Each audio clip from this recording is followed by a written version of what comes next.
ગુજરાતમાં અસામાજિક તત્વો સામે સપાટો ડીજીપી વિકાસ સહાયનું નિવેદન માર્ચ 2025માં 400 ભાગેડુ આરોપી ઝડપાયા 100 કલાકમાં 7157 અસામાજિક તત્વોની યાદી તૈયાર કરાઈ હતી 373 આરોપીના મકાનનું ડિમોલેશન કરાયું 1043 તત્વોના વીજ કનેક્શન કપાયા 4050 પાસાની દરખાસ્ત અને 2000 તડીપારની દરખાસ્ત કરવામાં આવી છે ઘૂસણખોરો સામે મોટી કાર્યવાહી 2 દિવસમાં 6500 શકમંદોની અટકાયત 450 બાંગ્લાદેશી ઘૂસણખોરો ઝડપાયા ઘૂસણખોરો સામે ડિપોર્ટની કાર્યવાહી કરાઈ રહી છે વધુમાં ડીજીપી વિકાસ સહાયે કહ્યું રાજ્યમાં કુલ 7 પાકિસ્તાની વિઝિટર વિઝાથી આવ્યા હતા જેને પરત મોકલી દેવામાં આવ્યા છે करीब 373 असामाजिक तत्वों के विरुद्ध हमने इलीगल डिमोलिशन की कामगिरी की है।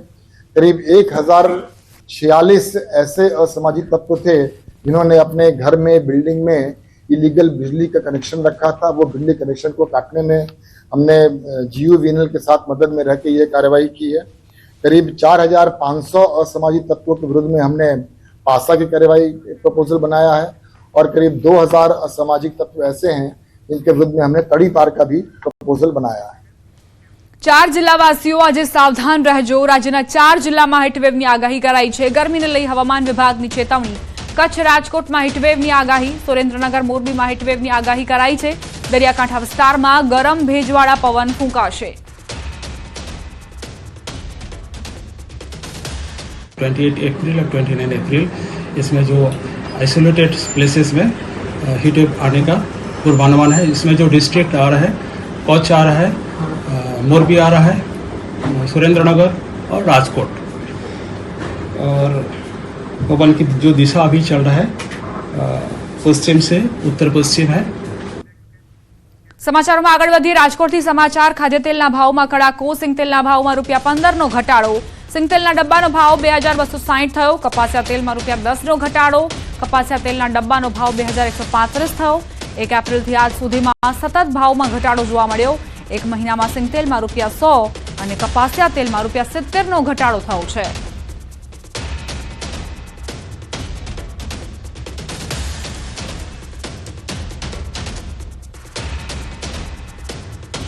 અમરેલીથી સમાચાર સાવરકુંડલા એપીએમસીના ડિરેક્ટરનો આપઘાત અંકુર રામાણીએ ગળે ફાંસો ખાઈને જીવન ટૂંકાવ્યું સાવરકુંડલાના પિયાવા ગામે તેમણે આપઘાત કર્યો મૃતક અંકુરભાઈની સુસાઇડ નોટ પોલીસને મળી પારિવારિક કારણોસર આપઘાત કર્યાની શક્યતા સેવામાં આવી રહી છે સાવરકુંડલાના વંડા ગામે સરકારી દવાખાને મૃતદેહના પોસ્ટમોર્ટમની કાર્યવાહી શરૂ કરાઈ સમગ્ર ઘટનાની તપાસ વંડા પોલીસ ચલાવી રહી છે મૃતક અંકુરભાઈને 4 બહેનો અને પોતે પિતાનું એક જ સંતાન હોવાની માહિતી મળી સંવાદદાતા રાજન જોડાઈ ગયા છે વધુ જાણકારી સાથે રાજન આખરે કેમ અંકુર રામાણીએ ગળે ફાંસો ખાઈને જીવન ટૂંકાવ્યું કોઈ વિગતો પ્રાપ્ત થઈ છે કે કેમ માહિતી સામે આવી છે પરંતુ આ સુસાઇડ નોટ હજુ જાહેર કરવામાં આવી નથી પરંતુ જે રીતે પ્રાથમિક વિગતો મળી રહી છે તે મુજબ ઘર કંકાસા આપઘાત માટે કારણભૂત હોવાનું પ્રાથમિક રીતે સામે આવી રહ્યું છે અને તેના કારણે સાવરકુંડલા એપીએમસીના ડિરેક્ટરે હત્યા કરી હોવાની પ્રાથમિક માહિતી મળી રહી છે દીપા આભાર રાજન જાણકારી આપવા માટે તો આ ઘટનાને પગલે સાવરકુંડલા એપીએમસી દ્વારા આવતીકાલે તારીખ 30 એપીએમસીનું કામકાજ બંધ રાખવાની જાહેરાત કરી છે અંકુર રામાણી જેમણે ગળે ફાંસો ખાઈને જીવન ટૂંકાવ્યું છે તેમના મૃતદેહને પોસ્ટમોર્ટમ માટે ખસેડવામાં આવ્યો છે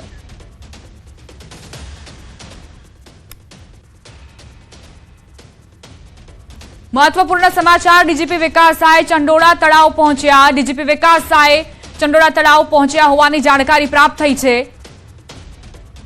ચંડોળા તળાવમાં જે ડેમોલેશનની કાર્યવાહી સવારથી ચાલી રહી છે તેનું નિરીક્ષણ કરવા માટે ડીજીપી વિકાસ સહાય પહોંચ્યા છે ડીજીપીના સૂચન બાદ જ આ કાર્યવાહી આરંભાઈ હતી અહીં મોટા પ્રમાણમાં બાંગ્લાદેશી ગેરકાયદે રીતે રહેતા હોવાની જાણકારી હતી નિરીક્ષણ જે છે તે હાલ રાજ્યના ડીજીપી જે છે તે કરી રહ્યા છે કેમેરામેન ખેંગા રાઠોડ સાથે સંજય ન્યૂઝ 18 ગુજરાતી અમદાવાદ પહેલગામ આતંકવાદી હુમલા બાદ જે પણ ગેરકાયદે પ્રવૃત્તિઓ ભારતમાં ચાલી રહી છે ગેરકાયદે રીતે ઘૂસણખોરી કરવામાં આવી રહી છે તેને લઈને ભારતે હવે કડક વલણ અપનાવ્યું છે તેના જ ભાગરૂપે ગુજરાતમાં પણ દરેક જિલ્લામાં કાર્યવાહીનો દોર શરૂ કરી દેવાયો છે. પોલીસ એક્શનમાં આવી છે. સવારથી જ અમદાવાદના ચંડોળા